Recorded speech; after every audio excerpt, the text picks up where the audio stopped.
Hey everyone, and welcome back to my channel. Penny Mordaunt has launched a campaign to lead the Conservative Party by vowing to overhaul Boris Johnson's failed model of leadership and comparing the outgoing Prime Minister to Paul McCartney as she sets out plans to dramatically slim down the cabinet. The junior trade minister, who did not quit last week despite the wave of resignations that forced Johnson out of the office, said the Tories had lost their sense of self, but pledged to fight on with the mandate secured in 2019 and suggested she would not call a snap general election if elected leader.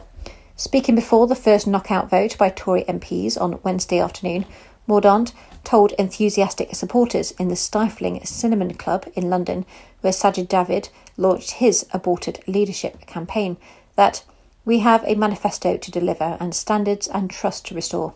She said voters were fed up with the government not delivering, making unfulfilled promises and engaging in divisive politics.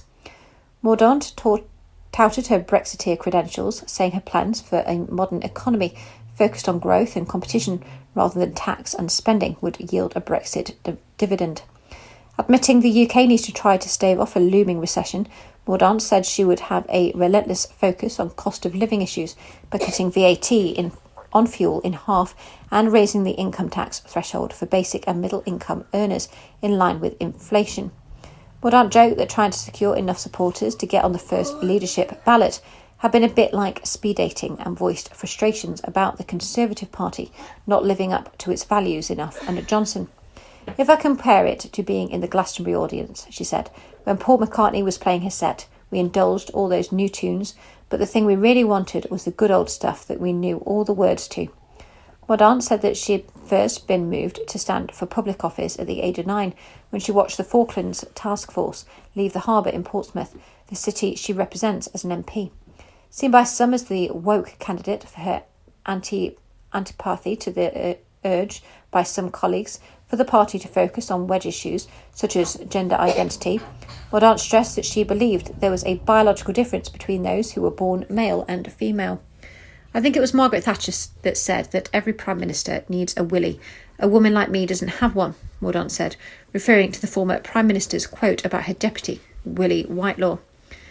A Snap YouGov poll of 879 Conservative members carried out for Sky News and The Times suggested Mordaunt was the candidate most likely to beat Sunak if she makes it through to the final two. Asked which of the pair they would support, 67% picked Mordaunt and just 28% went for the former Chancellor.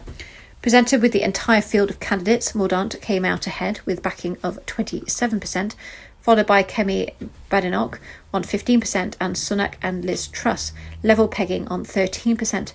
Meanwhile, the Foreign Secretary, Liz Truss, earned the backing of the former Tory leader, Ian Duncan Smith, and the Brexit supporter, Mark Francois. After three prospective candidates, the Home Secretary, Priti Patel, the former Health Secretary, Sajid Javid, and the Foreign Office Minister, Rehman Chisti, were forced to drop out of the race on Tuesday because they could not muster enough supporters. 8 remain. Some are scrambling to shore up more backers to ensure they're not knocked out in the first round of voting, which will take place from 1:30 until 3:30pm on Wednesday.